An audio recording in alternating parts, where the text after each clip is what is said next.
You're listening to Autumn on the Air, the weekly podcast that brings you conversations about the impact of research commercialization and the people who make it happen. Join us for interviews with patent and licensing professionals, innovators, entrepreneurs, and tech transfer leaders on the issues and trends that matter most. Keep listening for an inside track on the people, IP policies, and politics changing our world. Welcome to another episode of Autumn on the Air.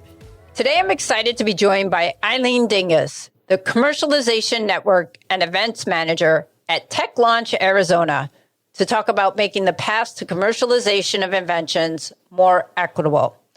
Aileen brings a wealth of experience from both the private sector and higher education, making her a valuable voice in the conversation on making the path to commercialization of inventions more equitable. Since joining Tech Launch Arizona, Aileen has spearheaded the management of the NSF I-Corp site program, guiding over 100 teams through the program's transformational journey.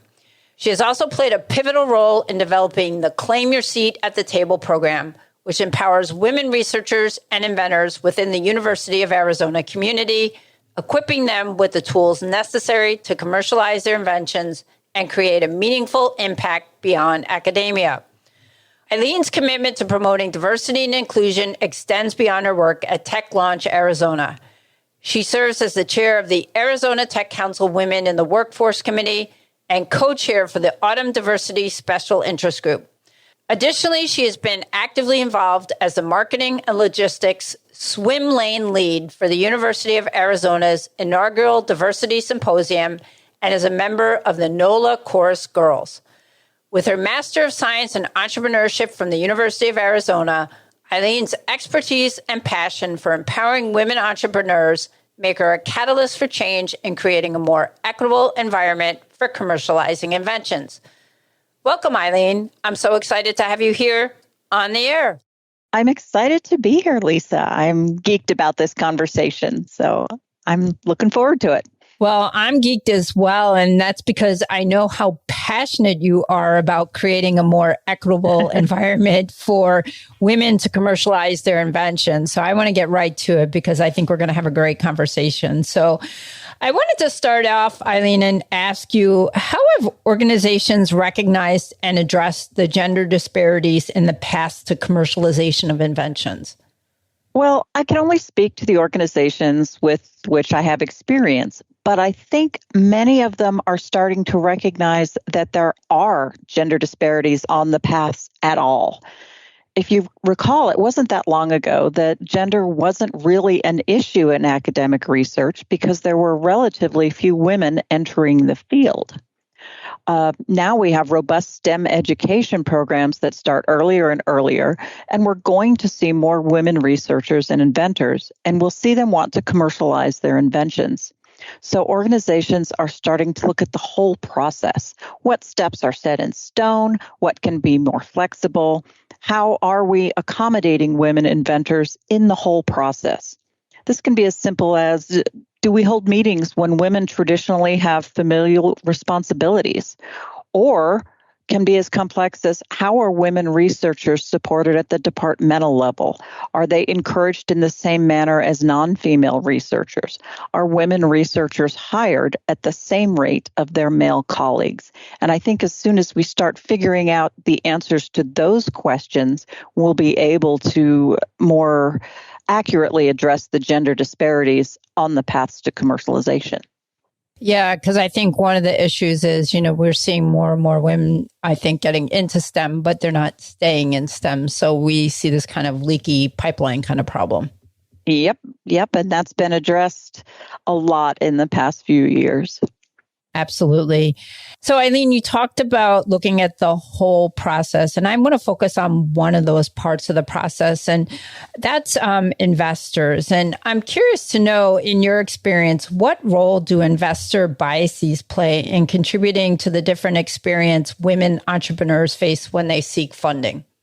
That is the question that started this whole thing for me. I was doing some research of my own a few years back, and I found a study by Dana Kans et al., and it was called "We Ask Men to Win and Women Not to Lose: Closing the Gender Gap in Startup Funding. In the study, the team found that potential funders asked male founders promotion-focused questions like, where do you see the company in 5 years? Or is this opportunity big enough to maximize gains? While female founders were asked prevention-focused questions like, what does customer retention look like? Or are you operating at a break-even? Or even, how will you balance this company with your familial obligations? And Lisa, this lit me up. So I started looking around to see what I could do and found the Reach for Commercialization program at Ohio State. I wanted to recreate their success with helping women commercialize their inventions and start a business. Now, I went to Penn State my first go around at university, so you know if I'm recommending something at Ohio State that it's really good. Definitely. The Ohio State program is a year long, but I wanted to have a faster ROI, so to speak. So the program I developed was a month long. Our original series had 4 sessions.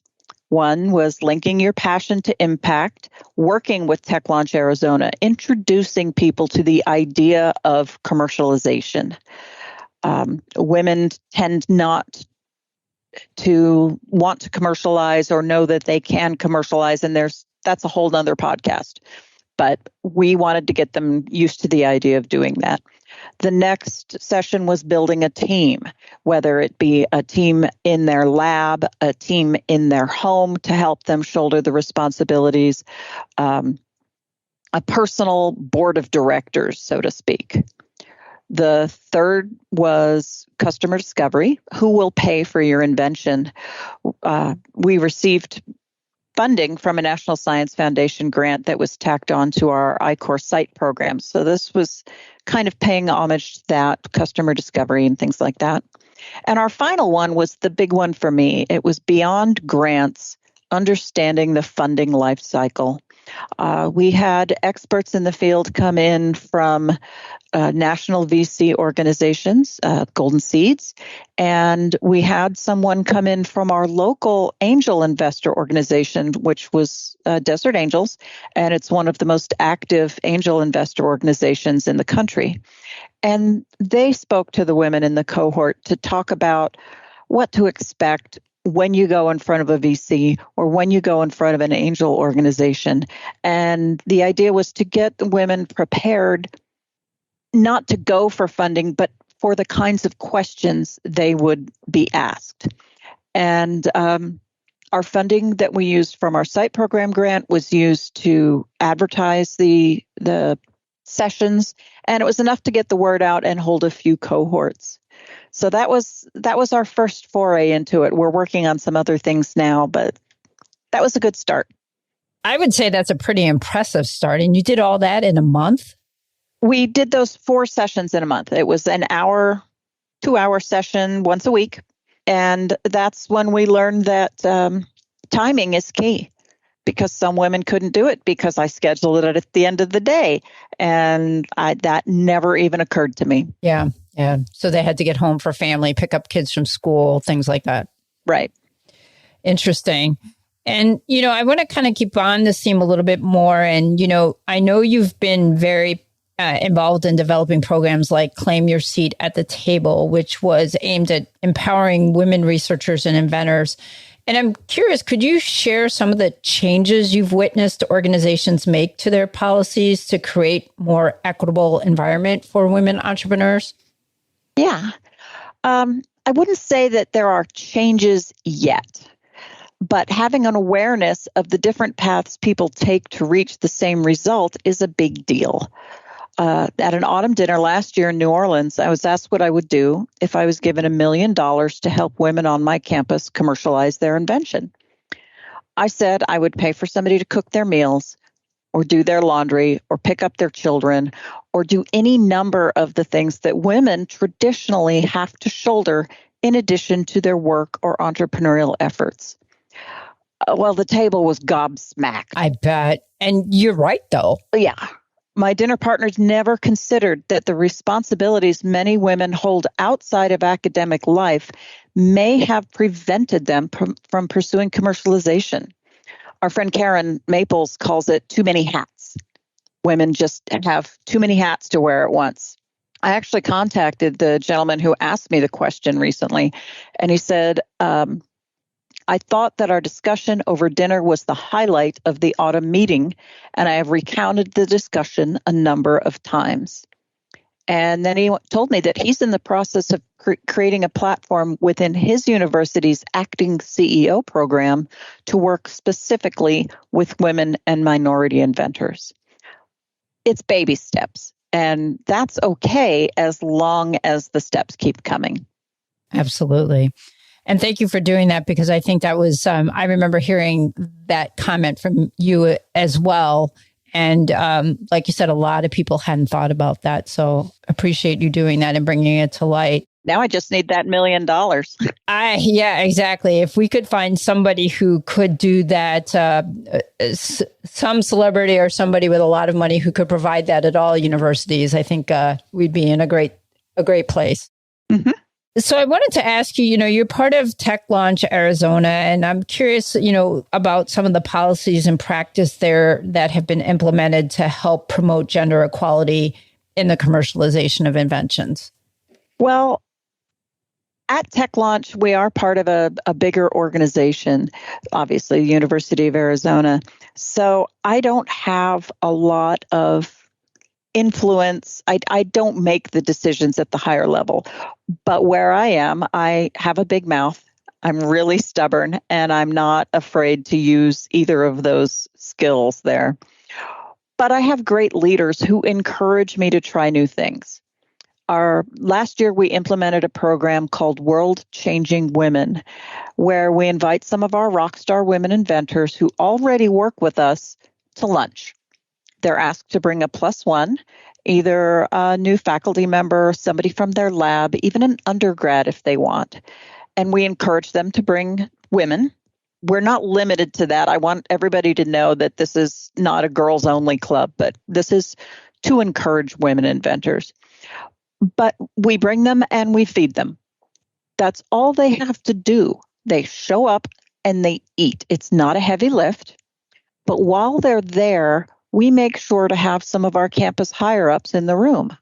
So provost or AVPs or, the higher-ups. And we say, look at these women. They are doing great things and they deserve support. And then we say, look at these campus higher-ups in the room. They are here to support you. And it puts faces to the ideas of, we have all of these women working for us, developing these really cool things. And now somebody goes, I met one of those people. Or I'm brand new at the university and I got to talk to the provost about my research. That's a big deal. And I'm actually really pleased with how many women inventors work with us. Our invention disclosure rate for female inventors is higher than the national average by a couple of points. And I'm just really geeked about that.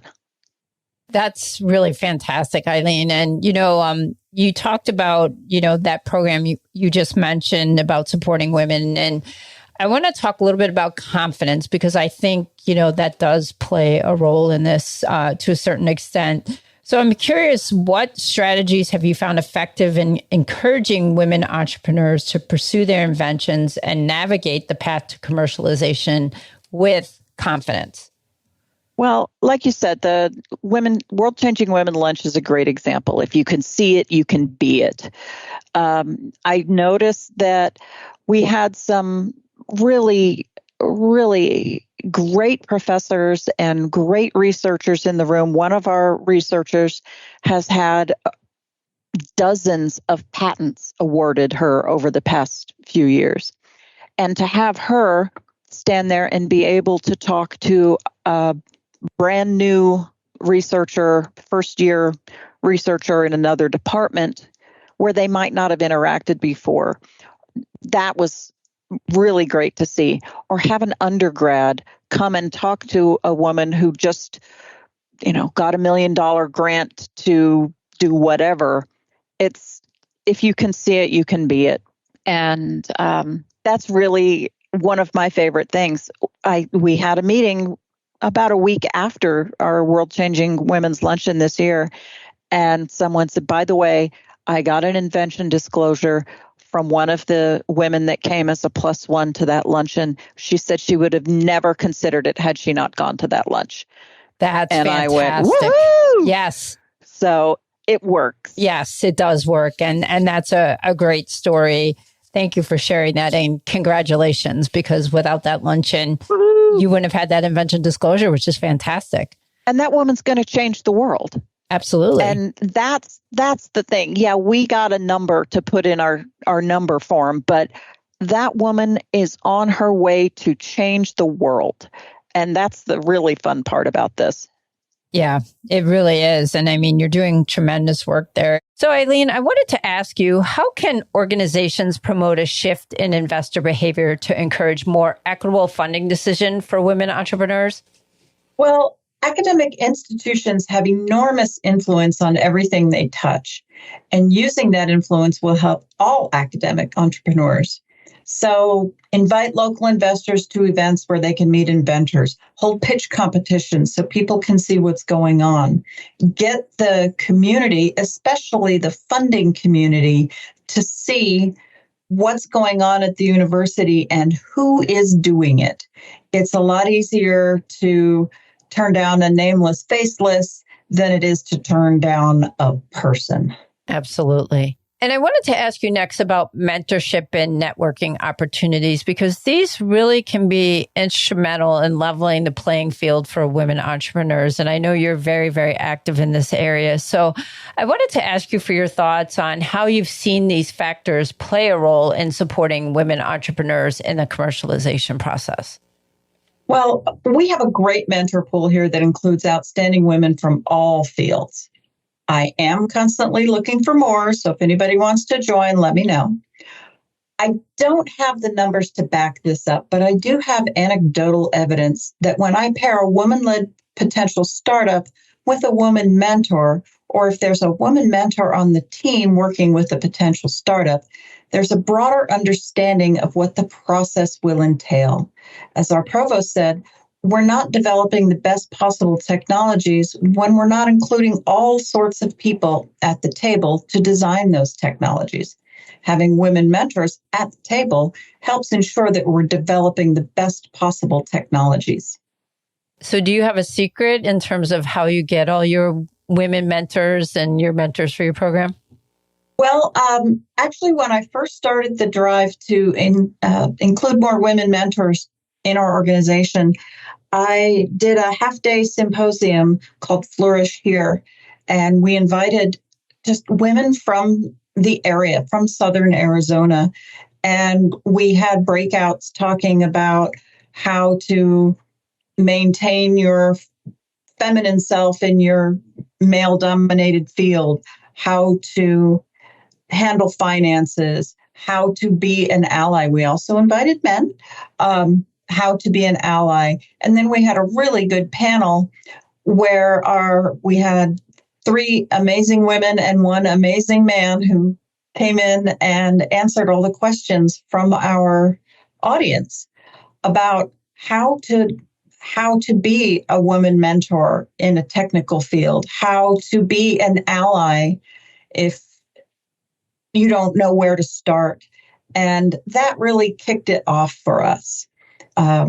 That was pre-pandemic, and we still get people talking about Flourish Here and how that influenced them to join up with us. Well, congratulations. That was a really brilliant idea. And are you back up doing Flourish now, now that the pandemic's over? No, the pandemic kind of squished it because we were going to do quarterly events, and we sat in our bedrooms for 2.5 years. But from Flourish Here, I did get that great quote from the provost, and we developed a program called Claim Your Seat at the Table. It was a virtual program working with women researchers at the university to help them navigate the path to commercialization. That went fairly well. We did have some rock stars come out of it, We did have some more women express interest in working with us.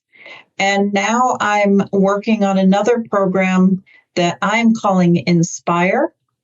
And it's based on Columbia University's DICE program to encourage self-identified, underserved, underrepresented minorities to engage in the commercialization process. So January, February 24, hoping to roll that out.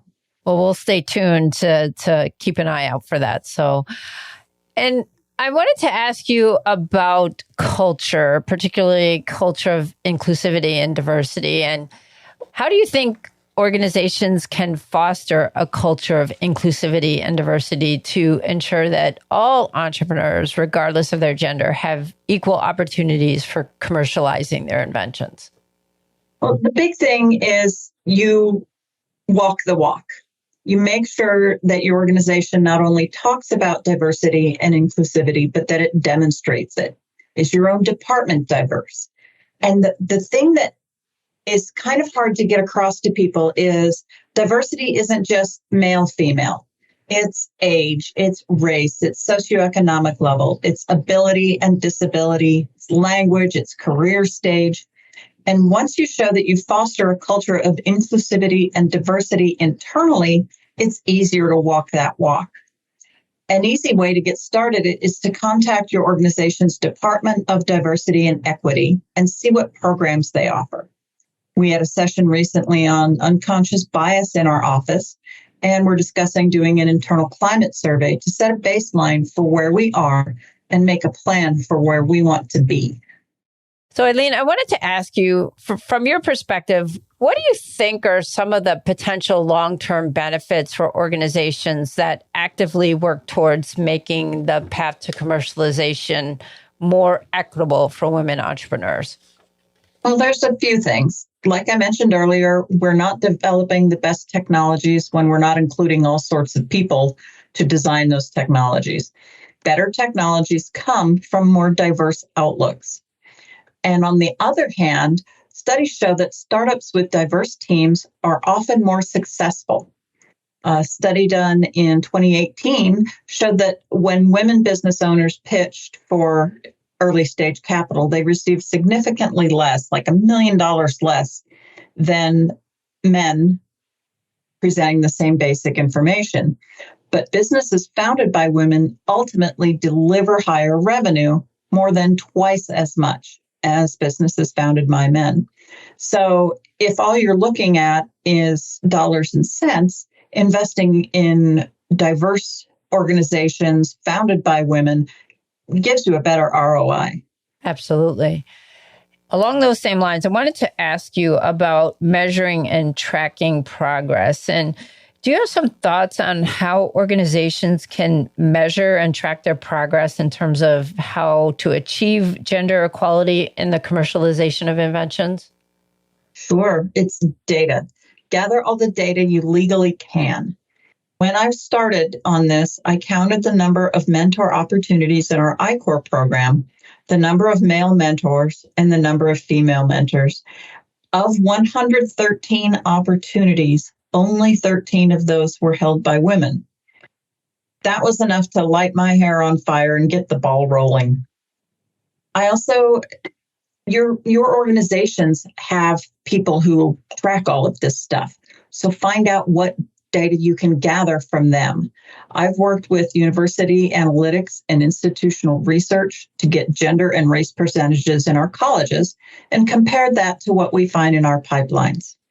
It's not perfect because the data sets don't always match up, and we can only know what people voluntarily disclose, but it's a start.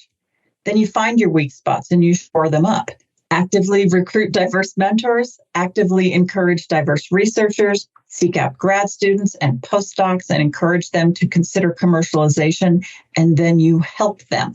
And that's the way you do that. Yeah, it's a constant process. Data collection, analyzing, pivoting, data collection, analyzing, pivoting. Yep. It should be something you're doing constantly. I am. I bet you are. So, Aileen, this has been a great conversation, but unfortunately our podcast is coming to a close. But before I let you go, I did want to ask you, what do you think are the key takeaways and actionable steps that institutions can implement to help create a more equitable environment for women entrepreneurs on their path to commercialization? Gender equity in any sense is a wicked problem. It's a problem made up of problems. The key is to not let it overwhelm you. I am a huge advocate for the one thing. Pick one thing to start with. For me, it was recruiting more women to be mentors. Some organizations have started the conversation by offering a place for people to put their pronouns in their email signatures. For another organization, it might be hiring a licensing professional that speaks a language that many researchers in that area speak. For another, it might be collaborating with the business school to cultivate an entrepreneurial mindset and prepare the next generation of startup CEOs and connect them with researchers who don't want to be CEOs. And above all, be patient. Aileen, thank you so much for sharing your expertise and insights on making the path to commercialization of inventions more equitable. Your passion for empowering women entrepreneurs is truly inspiring. And thank you so much for all that you do. And please continue to do it. Thank you. I will. And thank you for having me on. If anybody has any questions for me, Lisa knows how to get a hold of me. I sure do. And to our listeners, I hope you found this conversation valuable and gained new perspectives on creating a more inclusive landscape in the world of commercialization. Thanks for listening to Autumn on the Air with Lisa Mueller. Get social with us and share your thoughts. You can tweet us at AUTM or visit us online at AUTM.net. We'll be back next week on the air. Be sure to join us.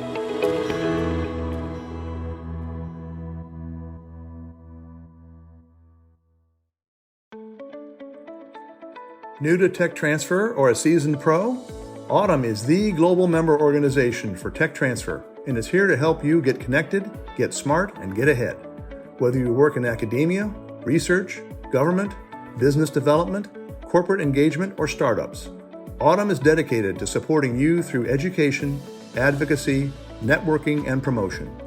Join and you'll receive 20 free live webinars, as well as meaningful discounts on meetings and courses, insider access to a vast network of colleagues to help you through challenges, and align on new technologies and the university decision makers who license them.